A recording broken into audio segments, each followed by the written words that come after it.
আর কথায় কথায় বিজেপি বলে মোদি কা গ্যারান্টি হ্যাঁ।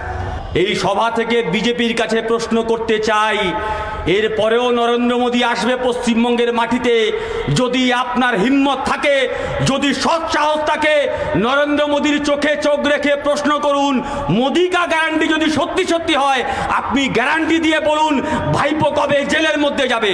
দিতে পারবেন মোদি কা গ্যারান্টি?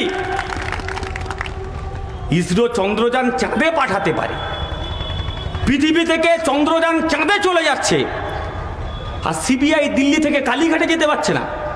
আপনার মোদি কা গ্যারান্টি কোথায় গেল? বলেছিলেন তো পিসি ভাইপো সব জেলের মধ্যে যাবে। গ্যারান্টি দিয়ে লিখে দিচ্ছি, আমরা গ্যারান্টি দিচ্ছি, যতদিন বিজেপি কেন্দ্রে ক্ষমতায় থাকবে ততদিন পিসি ভাইপো বুক ফুলিয়ে বাংলার মাটিতে ঘুরে বেড়াবে। এটাই হচ্ছে মোদি গ্যারান্টি। এরা চায় না তৃণমূলের নেতারা যারা চুরি করে খেয়েছে, দু একটা সাজানের মতো আছে, অনুব্রতর মতো আছে, পার্থের মতো আছে, দু একটা চুনোপটি ধরবে, কিন্তু আসল চোর যে হাওয়াই চুরি তাকে ছেড়ে রেখে দেবে। কারণ পিসি বাঁধলে বিজেপি বাঁচবে। তাই আমাদের নেতারা বারবার করে বলেছে, গরুকে যদি তাড়াতে হয় মাঠ থেকে ঘাস কেটে সাফ করে দাও, তৃণমূল হটাও, ঘাস কেটে দাও, গরু আসা বন্ধ হয়ে যাবে। তৃণমূল যদি শেষ হয়ে যায়, তৃণমূল যদি সরে যায়, তাহলে বিজেপি পশ্চিমবঙ্গের মাটিতে আসা বন্ধ হয়ে যাবে।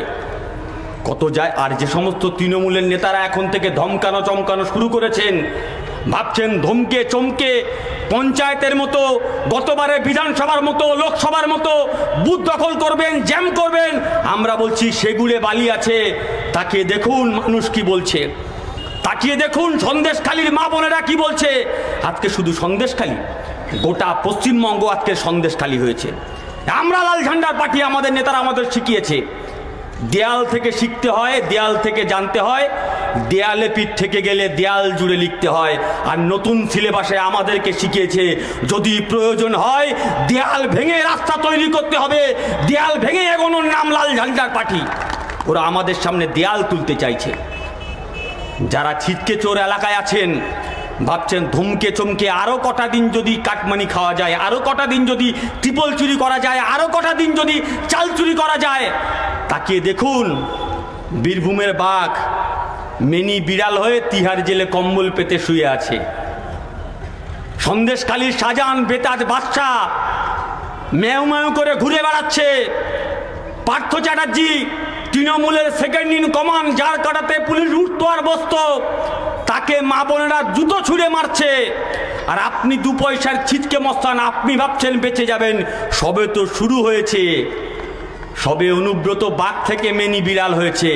কটা দিন সবুর করুন, কালীঘাটের কালনাগিনী কাঠপিমড়ে হবে, সেই লড়াই আমাদের লাল ঝান্ডার পার্টিকে করতে হবে। অনুব্রত বলতো না, এই নচিকেতার একটা গান ছিল না, জেলখানার এই ঘরটা, এই আশ্রমের এই ঘরটা ছোট, জায়গা অনেক বেশি, খোকা আমি দুজনেতে থাকবো পাশাপাশি।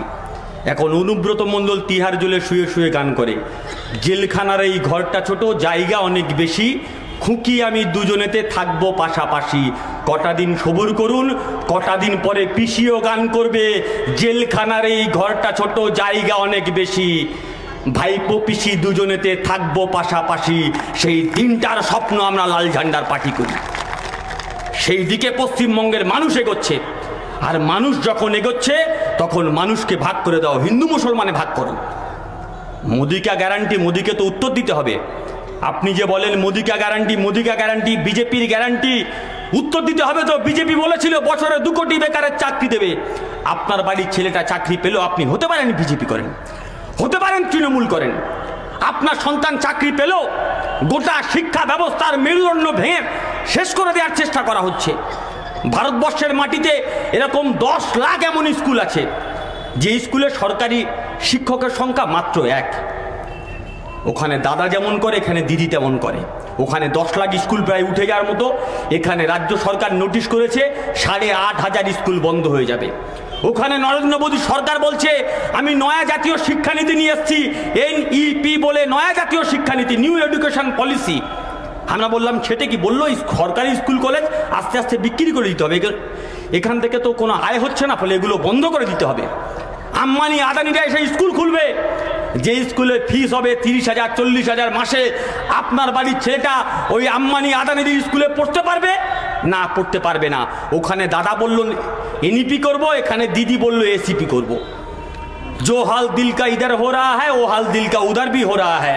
ওখানে দাদা বলল আমি রাম মন্দির তৈরি করব, এখানে পিসি বলল আমি জগন্নাথ মন্দির তৈরি করব। ওখানে বলেছিল বছরে 2 কোটি বেকারের চাকরি দেবো, এখানে বলল বছরে 2 লাখ বেকারের চাকরি দেবো। ওখানে যখন বেকার যুবকরা বলল চাকরি কোথায়, চাকরি দাও, তখন বলল পকোড়া ভাজো।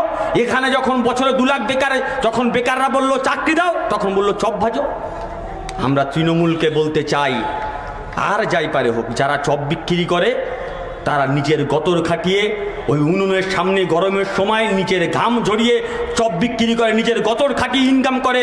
তোমার ভাই ভাইপোদের মতো তোলাবাজি করে টাকা ইনকাম করে না, তারা গর্ব করে ইনকাম করে। মানুষকে ভাগ করে দেবে, ধর্মের ভিত্তিতে মানুষকে ভাগ করবে। যে আমার ধর্মপ্রাণ হিন্দু ভাই আছেন তার সঙ্গে আমাদের কোনো বিরোধ নেই।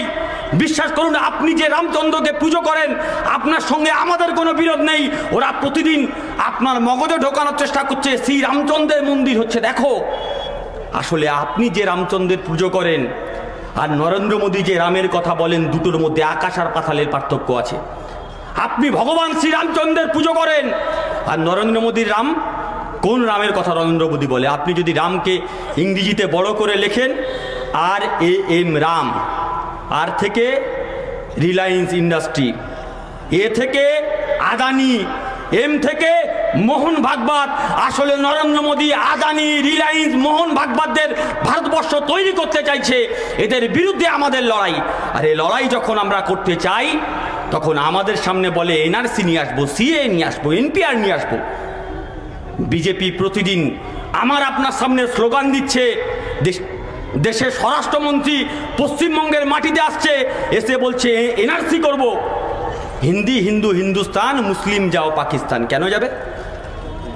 দেশ যখন ভাগ হচ্ছিল, যখন জিন্নাই ভারতবর্ষের মুসলমানদের দিকে তাকিয়ে বলেছিল হে ভারতবর্ষের মুসলমানরা এসো আমাদের সঙ্গে, মুসলমানদের জন্য নতুন দেশ করেছি পাকিস্তান, এসো আমাদের সঙ্গে পাকিস্তানে চলো, তখন আমার বাপ ঠাকুর দ্বারা জিন্নার চোখে চোখ রেখে বলেছিল লাথি মারি তোর পাকিস্তানকে, এই ভারতবর্ষ আমার দেশ, আমি এখানে থাকবো। আর তুমি আজকের বিজেপি, তুমি আমার থেকে সার্টিফিকেট চাইছো।